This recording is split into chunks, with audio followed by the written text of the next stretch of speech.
Serial Kumkum Bhagya में इस समय आ चुका है बेहद धमाकेदार ट्विस्ट। प्रार्थना ने शिवांश का घर छोड़ दिया है और अपने मायके पहुंच गई है।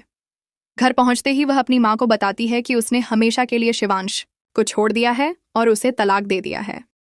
यह सुनकर घर वालों को लगता है कि शायद किसी ने उसे कुछ कहा होगा जिसके कारण वह ससुराल छोड़कर आ गई है, लेकिन प्रार्थना स्पष्ट करती है कि यह उसका अपना फैसला है और उसने अपनी मर्जी से तलाक दिया है। उसकी बात सुनकर उसकी मां को बेहद गुस्सा आ जाता है। मां साफ साफ कह देती हैं कि इस घर में उसके लिए कोई जगह नहीं है और उसे तुरंत यहाँ से निकल जाना चाहिए। बहन उसका पक्ष लेते हुए पूछती है कि दी, तुमने ऐसा क्यों किया? लेकिन मां की नाराजगी कम नहीं होती। इसी बीच कहानी में एक नया मोड़ आता है। शिवांश की एंट्री होने वाली है जो प्रार्थना को फिर से अपने साथ ले जाने वाला है। आने वाले एपिसोड में दर्शक देखेंगे कि प्रार्थना अपने घर पर होती है और उसी समय सोनालिका ने पंडित जी को बुलाया होता है। पंडित जी बताते हैं कि शिवांश की जान प्रार्थना के भाग्य की वजह से बची है। उसका कुमकुम भाग्य ही है जिसने उसे मृत्यु के मुंह से खींच लिया। यह सुनकर सोनालिका तुरंत कहती है कि 1 महीने के भीतर उसकी और शिवांश की शादी का मुहूर्त देख लें।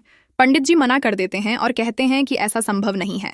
अगर 1 महीने के भीतर शादी हुई तो शिवांश की जान को गंभीर खतरा होगा। यह सुनकर सोनालिका गुस्से से पंडित जी पर चिल्लाने लगती है। वह कहती है कि वह किसी बड़े पंडित को बुलाएगी क्योंकि उसे यकीन है कि पंडित जी को प्रार्थना ने पैसे देकर ऐसा कहने को कहा है। पंडित जी जवाब देते हैं कि उन्होंने आज तक प्रार्थना को देखा तक नहीं, तो पैसे लेने का सवाल ही नहीं उठता।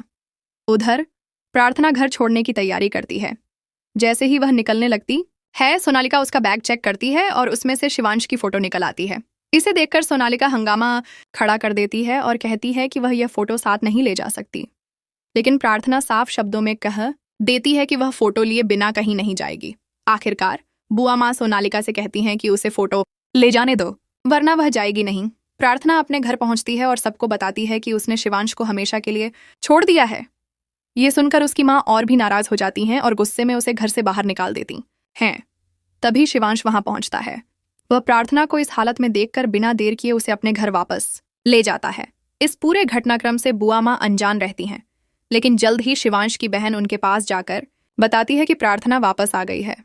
यह सुनकर बुआ माँ हैरान रह जाती हैं, जबकि सबसे बड़ा झटका सोनालिका को लगता है। अब सवाल यह है कि क्या प्रार्थना और शिवांश के बीच की दूरी सच में खत्म हो जाएगी? क्या इन दोनों के बीच प्यार फिर से पनपेगा और क्या वे एक दूसरे के रिश्ते को खुले दिल से स्वीकार करेंगे? आने वाले एपिसोड में दर्शकों को इन सभी सवालों का जवाब मिलने वाला है और यह देखना दिलचस्प होगा कि कैसे इन दोनों की कहानी नए मोड़ लेती है।